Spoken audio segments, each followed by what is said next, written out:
No hubo gritos, ni escenas románticas, ni un estallido cinematográfico.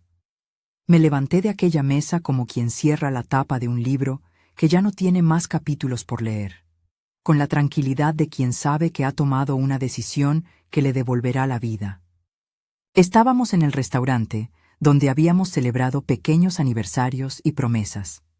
El mantel olía a limón, las velas tenían un brillo triste, y su teléfono, apoyado al lado de la copa, vibraba con insistencia. Pude ver, por el reflejo en la pantalla, que había mensajes. No eran palabras sueltas, no era una conversación aclaratoria, eran la confirmación de algo que ya había empezado a corroerme desde hacía años. Yo ya no era la persona que ocupaba su atención. Era un decorado. Le dije que ya no podía seguir así. Él suspiró, dijo algo que no recuerdo exactamente porque mi cabeza estaba ocupada con la sensación de haber despertado del trance. No hubo reproches, solo una frase cortante que selló lo inevitable. Me pagó la cena. Salimos sin mirarnos. Fue más sencillo de lo que imaginé. Me fui a casa con una calma que me pareció extraña, la sensación de que, por fin, podía respirar sin tener que calcular cuánto de mí estaba permitido en cada gesto. Si esta historia te resuena, si alguna vez has tenido la sensación de desaparecer dentro de una relación, quédate conmigo y guarda este vídeo para cuando lo necesites. No porque lo que venga sea un ajuste de cuentas, sino porque puede darte palabras para entender tu propia decisión. Durante los primeros años, nuestro matrimonio fue justo como aparecen en las películas cuando las cuentas salen bien. Risas en la cocina, proyectos compartidos, promesas de viaje. Pero las cosas se fueron desplazando de forma casi imperceptible. Al principio eran pequeñas ausencias, llamadas sin contestar, cenas que terminaban con su mirada puesta en la pantalla, un silencio que se instalaba donde antes había intercambio de planes. Con el tiempo, ese silencio dejó de ser un respiro, se volvió una pared. Yo me fui adaptando sin saber que me estaba moldeando para caber en esa ausencia. Cuando me preguntaban si estábamos bien, yo decía que sí. Era más fácil decirlo que explicar por qué me sentía invisible frente al hombre que me había dicho, construyamos una vida. Las conversaciones importantes se evaporaban en excusas.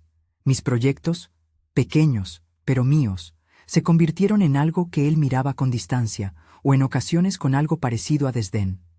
La casa se llenó de sus cosas, y mis cosas, en lugar de ocupar un lugar, parecían reclamar permiso. No hubo una sola traición que me hiciera abrir los ojos. Fue acumulativo. La negligencia emocional que se presenta en los detalles cotidianos. Una fiesta a la que fui con la impresión de que él prefería estar en otra habitación. Un cumpleaños en el que el único regalo que recibí fue un «quédate tranquila, no es para tanto». El peso de la familia extendida y las expectativas sociales que silenciosamente le permitían comportarse como quien no tiene que rendir cuentas. Entonces llegó el momento del mensaje. No quiero recrearlo con dramatismo. Lo encontré por casualidad. Ver la conversación fue como leer, de golpe, el índice de todas las noches en las que yo había sido la asistente de mi propia vida. Había explicaciones torpes, pequeños halagos repetidos, fotografías, citas. No fue un «te lo voy a decir ahora» ni una confesión. Fue más bien la evidencia de que yo ya había sido desplazada emocionalmente de su apego vital. Y ahí, ante la pantalla, sentí una claridad que antes me había sido esquiva. Elegí no explotar. No porque fuera inocua la traición, sino porque había otra violencia que me parecía peor. Permanecer. Llamé a una abogada, como quien recurre a un mapa cuando ya no sabe por dónde seguir el camino. Empaqué con calma. No había gesto dramático, ni maletas arrojadas, ni insultos. Seleccioné las cosas que me pertenecían y aquellas que me recordaban quién era antes de ser dos. Puse en una caja los cuadernos con mis primeros bocetos, mi máquina de coser pequeña que había heredado de mi abuela, 3 libros que releí como si fueran la brújula. Me mudé a Puerto Pino, al final de la carretera donde el aire huele a sal y a tomillo. Era la casa de la abuela, Una casa con las paredes cubiertas de recuerdos y de rosas trepando en el patio. Entrar allí fue como llegar a un hospital para el alma. No todo sanó de golpe, pero el sonido del mar actuó como un sedante. Las mañanas se volvieron mi territorio. Té en taza gruesa, ventanas abiertas, mirar cómo los barcos pequeños jugaban con la luz. El ruido de la ciudad quedó detrás. Por primera vez en años, mi rutina no era una respuesta a su ritmo, sino una construcción propia. El trabajo fue una tabla a la que aferrarme sin aspirar a milagros. Empecé a colaborar en un estudio de diseño local. Daniel, el director del estudio, me recibió con una mezcla de profesionalidad y humanidad que no había encontrado en meses. Me dio proyectos pequeños, luego más importantes. Los primeros encargos fueron modestos: identidad visual para una cafetería de barrio, cartelería para un festival local. Con el tiempo, mi trabajo empezó a hablar por mí.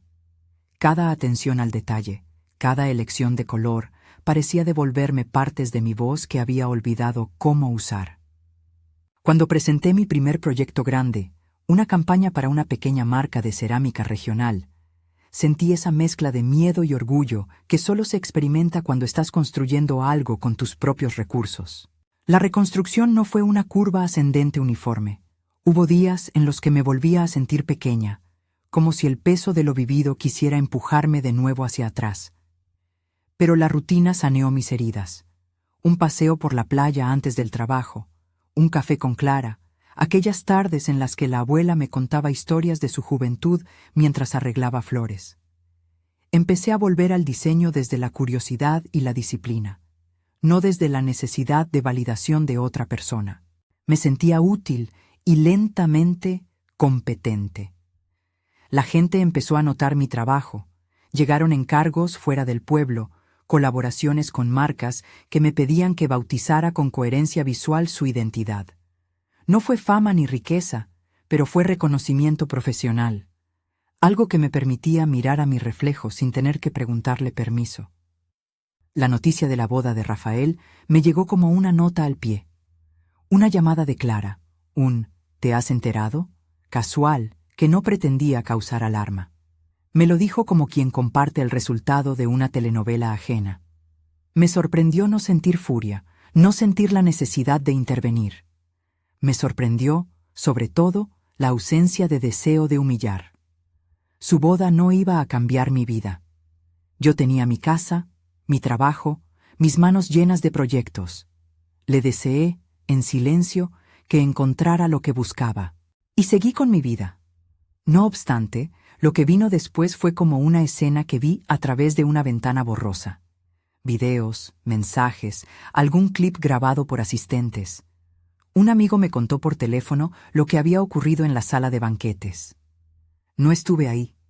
Nunca planifiqué que la escena se produjera, ni la esperaba. Lo que ocurrió fue que uno de los invitados, alguien que yo conocía de vista por ser un viejo conocido de la pareja, Francisco Molina, una voz respetada en ciertos círculos sociales, pronunció palabras que resultaron inesperadas en aquel contexto de celebración. Según lo que relataban los asistentes, Francisco fue a brindar y con esa mezcla de informalidad y exceso de confianza que a veces tienen los oradores en bodas, mencionó en voz alta que yo vivía en la casa de mi abuela en Puerto Pino, que me había reorganizado la vida y que estaba trabajando en unos proyectos que le parecían muy dignos. Fue un comentario aparentemente inocente, una nota sobre mi nueva existencia. Pero las bodas son espacios de ecos. Una frase atraviesa la sala y la sala la hace suya. La gente empezó a susurrar. A mí me llegó la noticia por un vídeo corto, donde se veía a varias mesas mirarlo, y al instante se oyó un murmullo.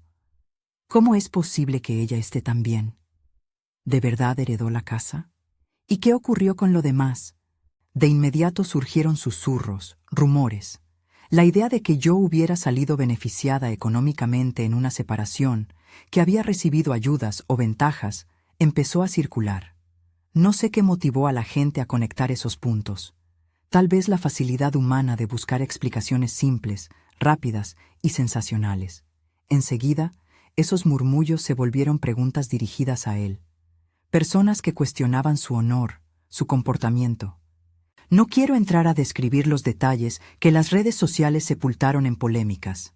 Basta decir que en cuestión de horas, aquella sala de fiesta, que minutos antes brillaba con música y brindis, se volvió un escenario de incertidumbre social para él.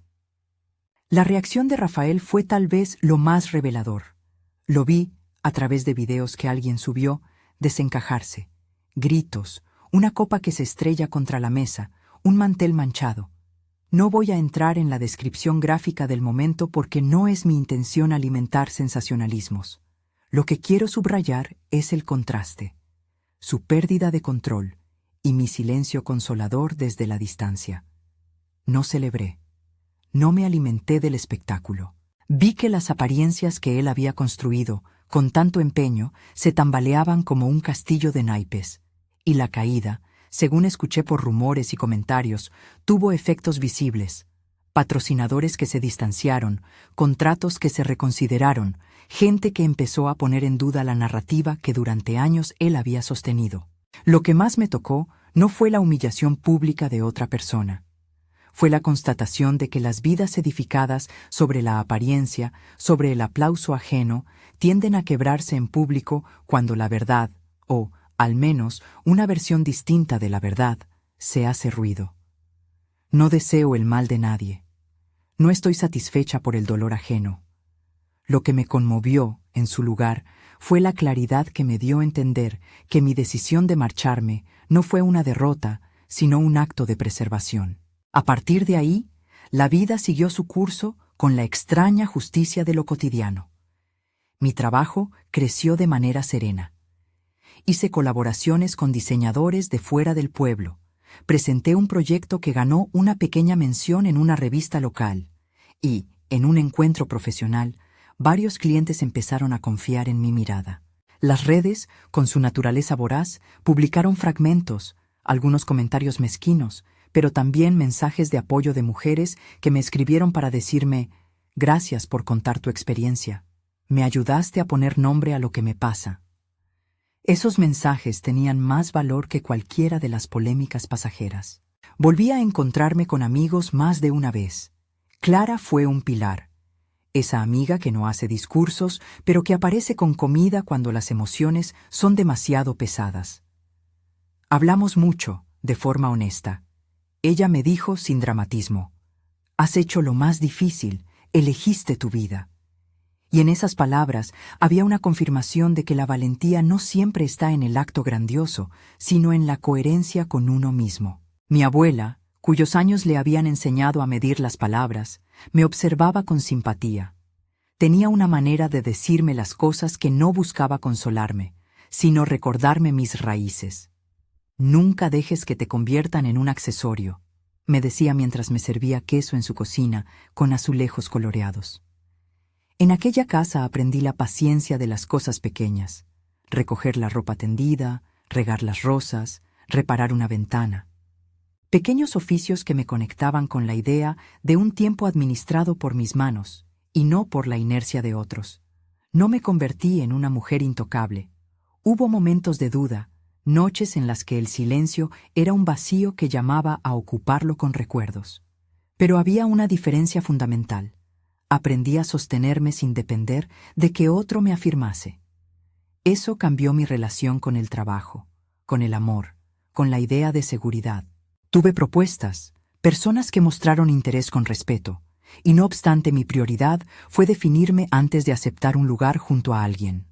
Entendí que la autonomía es la base para cualquier relación sana. Con el tiempo, supe por fuentes cercanas que su vida también conoció un cambio no necesariamente benigno. No me regodeé en ello, me limité a observarlo como un efecto natural. Cuando algo se sostiene en la apariencia, la inestabilidad tiende a cobrar factura. La gente habló, las redes amplificaron, algunos clientes se distanciaron. Pero las consecuencias, si es que existen, son responsabilidad de cada persona según sus actos. Yo me negué a convertir el relato en un trofeo. Hubo quienes pensaron lo contrario, que mi silencio era complicidad en alguna estrategia. Nada más lejos. Creo que la lección más valiosa que me dejó este proceso tiene que ver con la dignidad y con el uso de la discreción. Podría haber reaccionado de forma pública, buscando exponer, evidenciar, hacer de mi salida un espectáculo que satisficiera la curiosidad ajena. Elegí no hacerlo. Elegí la paz. No porque la paz fuera sinónimo de olvido, sino porque la paz me permitía sostener la coherencia de quien elige vivir sin construir su identidad en el daño del otro. El silencio, aplicado con verdad, es una forma de resistencia. No callé por cobardía, callé porque preferí invertir mi energía en reconstruir que en destruir. A veces me preguntan si me arrepiento, y la respuesta siempre es la misma: no. No por negar el dolor que acompañó la separación, sino porque cada paso posterior me devolvió una pieza de mí. El diseño, mis paseos por la playa, las conversaciones con la abuela, las tardes con Clara y hasta las dudas nocturnas formaron un proceso de curación que no se reduce al hecho de que en una boda alguien dijera verdades que otros transformaron en juicios. Lo que me ha hecho fuerte es la suma de pequeños actos. Levantarme temprano para trabajar en un plano, decir que no cuando algo no encajaba, elegir a quién tengo cerca. Entiendo que muchas personas que me escuchan ahora pueden estar en una encrucijada similar, quedarse por miedo, por comodidad, por la idea de que lo conocido es menos peligroso que lo desconocido. Mi experiencia no es una receta que valga para todos, pero sí quisiera decir algo con la mayor claridad posible. Salir no siempre es sinónimo de victoria inmediata, pero a menudo es la condición necesaria para reencontrarte. No es un acto heroico, ni una huida dramática. Es una decisión de autocuidado. Elegirse a una misma es, muchas veces, aprender a escuchar qué tipo de vida queremos continuar.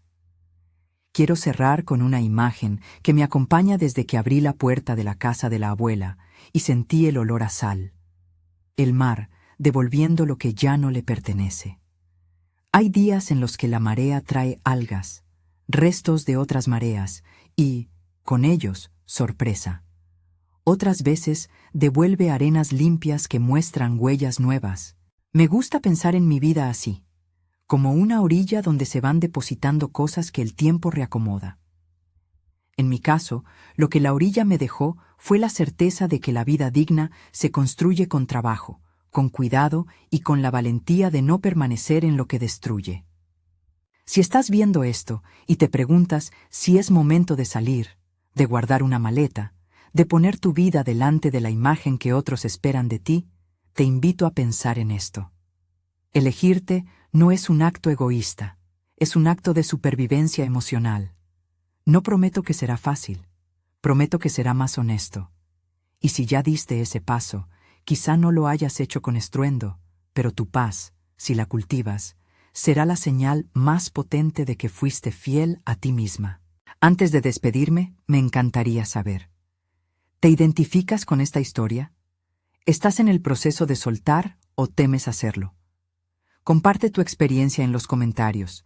Quizás tu palabra sea lo que otra persona necesita oír hoy. Si conoces a alguien que necesita escucharlo, comparte este vídeo. No porque celebre la caída ajena, sino porque a veces una historia de reconstrucción ofrece luz donde solo había confusión.